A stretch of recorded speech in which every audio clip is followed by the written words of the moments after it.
Hi everybody, my name's Susan and this is my channel, Susan's Road Less Traveled, and I'm currently in the kitchen of my condo that I live in getting ready to paint, not cook, but paint, and I thought I'd try to do a video on it. So probably about 5 or 6 years ago, I really got into the whole pour painting craze. I went overboard on so much stuff. I did a lot of pulls and pours and strings and swipes and different combos of things and puddle pours and all of that, and had 100 pour painting canvases of one variety or another laying around. Some of them went somewhere, others I gave away, others I kept, and then I just painted over them because canvases and paint cost a lot of money.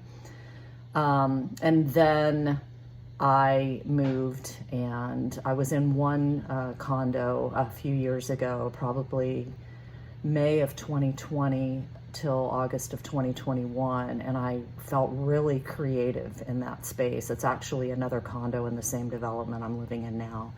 But for a year and a half, I was painting, I was writing poetry, I was writing songs and playing a really bad guitar, easy 5-chord songs, and lots of spiritual stuff and things like that. And then I've just felt really dry and stagnant and uninspired, and I've done some art here and there, but not as a normal thing. So I decided to take all my painting supplies out because I'm looking to create something around a feather for a friend of mine whose husband passed away the day before Thanksgiving last year, 2022. And she's having a memorial service for him in a couple of weeks. And I just thought, I really wanted to do something about that theme for her. So let me grab my paints out. And so yesterday, I took all my stuff out and I started to try to do pour painting again. And the big deal about that is your paint consistencies. And I still had Floetrol left, and I've got paints coming out of my ears.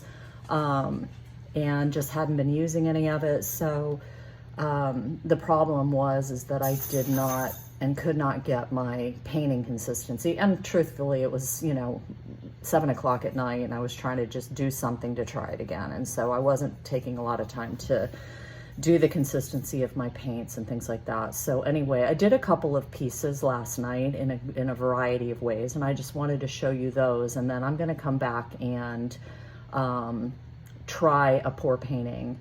Again, actually a feathered chain pull, which I've been watching more pour painting videos, so yay for YouTube for now slamming my queue with 150, different iterations of pulls and swipes and all this kind of stuff. And it's great. I love sitting there and watching people's art. People are just phenomenally talented, and I'm holding the door for them. So anyway, let me show you the couple of pieces that I just did last night and really finished tonight as just examples and tries. And they're okay, but I'm gonna try this chain pull and see what happens. But let me turn the camera on and I'll show you what I did. So my lighting may not be all the best, but this is the first little piece that I did.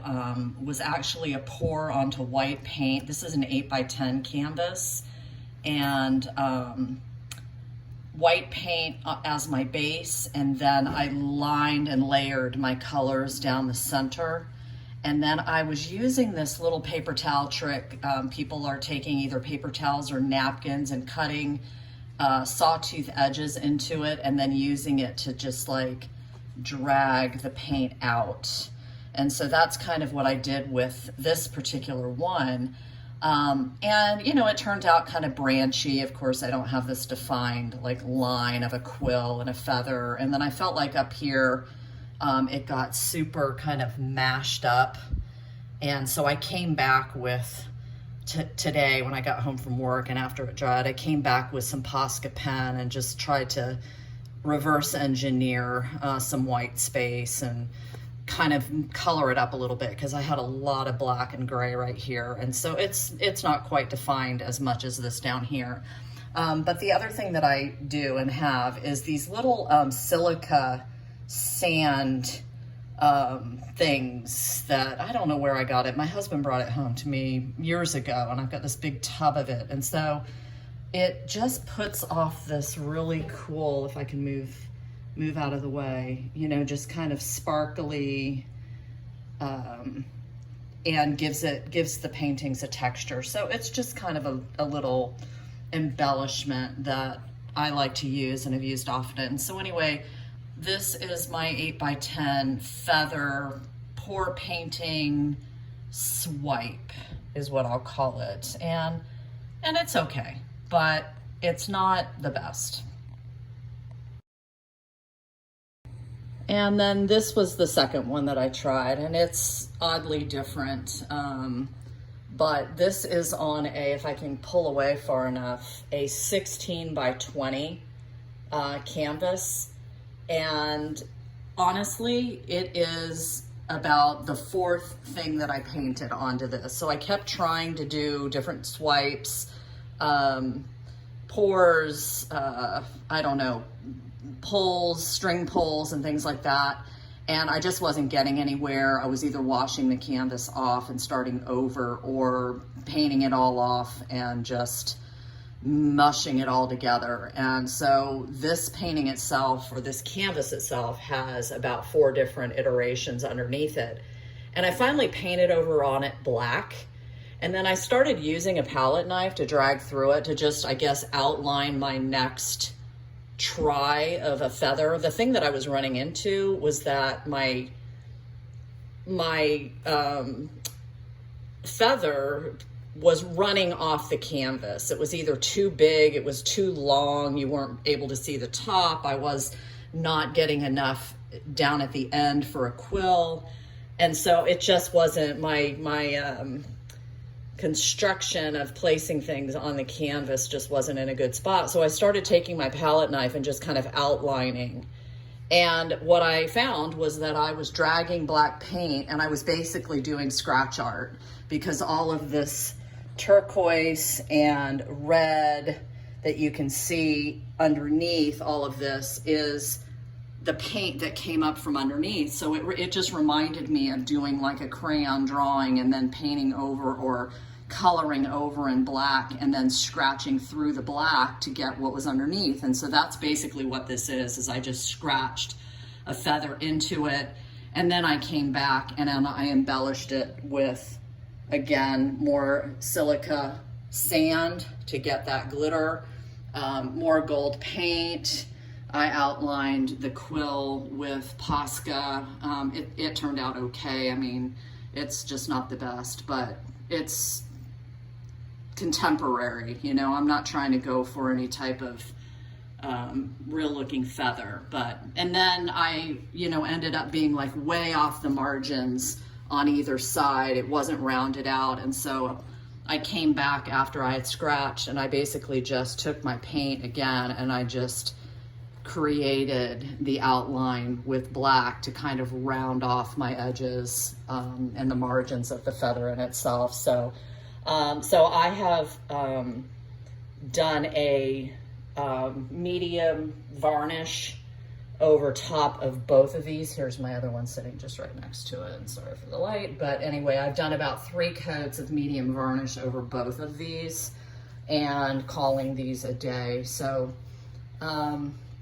you know, just etched my little signature in. And so anyway, that was kind of weird. Just, I hadn't done that scratch art in a while. And so it's light and airy, and I don't know if I can hold it up and kind of get a better picture of it, but it'd stand out on a black wall. So just something different and not at all what I was trying to go for. This was more what I was trying to do, but be more feathery instead of leafy, and this turned out really more like a leaf than a feather. So, but it's pretty. I like the paints. So let me show you what I'm going to do next. Right here is this big, I've had this for years, but just this big Rubbermaid container that has a lid. I can basically shove all of my Floetrol and supplies like inside of it and shut the lid when I'm not using it. And then what I do for my elevation and kind of holding up is just an old like dish rack that I turned upside down, or a shelving thing. I think it was one of those shelving things that's got arms on it that you can put over a shelf and create like an extra cabinet underneath a shelf type of deal. I don't know if I'm explaining that right, but anyway, it's kind of at a little bit of an angle. You can't really tell. It slants down this way. And so I'm just using this plate to basically lift up this side so that I have more of a flat surface and my pour paint doesn't flow off to the right of my canvas. So that's sitting there waiting. Okay, so what I did today is mix up my paints. I'm gonna do a white base on this chain pull and see how it works. And my tripod just broke, so I'm gonna be holding my camera. But basically I used white. I'll show you my paints. A lot of my paints are Hobby Lobby stuff. So this Fine Touch is basically what I used for my white paint, along with my Flood Floetrol and water. Sometimes I've used glue. I don't have any. So basically what I've got right here is the consistency of flowing off my paint. And I do have some, you can see on the end of that stick that I've got like some chunk, and I keep trying to get it out. And I'll pick it out when it goes on my canvas. But this is just stuff that's been sitting around for so long. But anyway, so that's kind of the consistency of my paint with, again, Floetrol and water. And so that's waiting.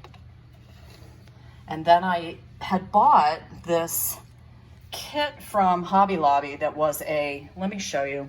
It was actually a premix pour kit. I used to work at Hobby Lobby, so I would catch everything going on sale. So this was a premixed pour kit. It just came with pour paints already mixed, supposedly, like a throw cloth, some sticks, all these little cups, probably had about 8 cups, and some Cell Magic, and these little bottles. And so that is what I tried to use on the white painting. That is the paint that I used on this painting, but I just didn't have the right consistency for the paint to flow the way I wanted it to. But again, that turned out okay, different. So what I did here was I mixed up 1 part paint to about 2 parts Floetrol. And we'll see. See, it may not be flowing quite enough, but it also doesn't flow off this stick very well. So I may be putting some water in this, but I'm gonna be going for a walk here shortly. Yeah, see, I may be putting some water because it's really not flowing the way it should be, so I might be coming back to that. But I did gold, turquoise, yellow, blue, and red, and the sticks in front of each of these cups indicates that I put the Cell Magic in it. That's kind of my secret tonight of identifying which cups I put the silicone in. So I'm getting ready to go for a walk. I'm gonna come back and do this painting tonight, and also try to do the chain pull on the feather, and we'll see what happens, and I'll try to film it as I go. Try to find another tripod. I'll be back. So I'm gonna pour that over my canvas.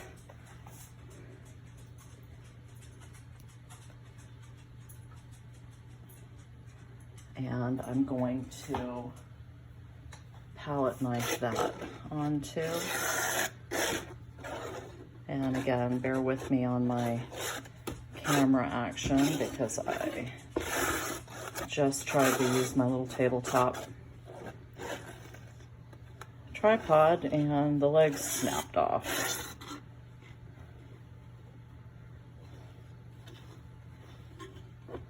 this canvas I was using as a surface to varnish my other painting, and I feel like it has some of that stuff on it. Okay, so that's my white. And so now I'm just gonna go down with my color and we'll see what happens.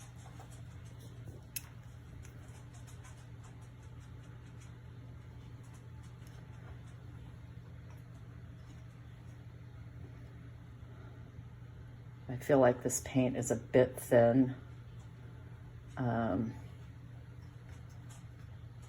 And so it might be a bust.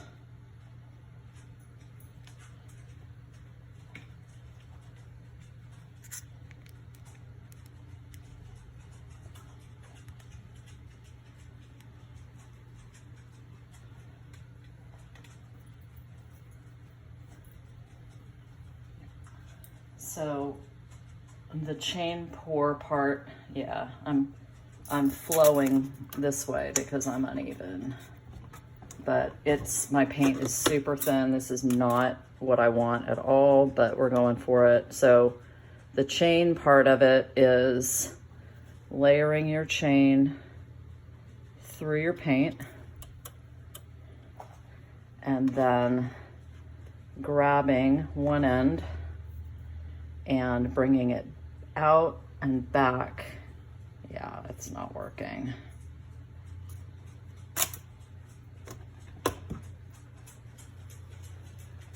My paint is way too thin. Okay, well, the chain pull was a total bust. As you can see, this monstrosity of nastiness in the middle of this canvas, and my paint consistency is just all wrong. So let's just do a puddle pour, and I'm going to just tilt this back and forth and see where it lies. So from that puddle pour to a tilt, this is what I got from it. Yeah, my paints are just so thin.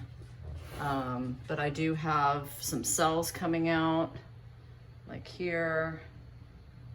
More will probably appear like what I've got coming up in this turquoise.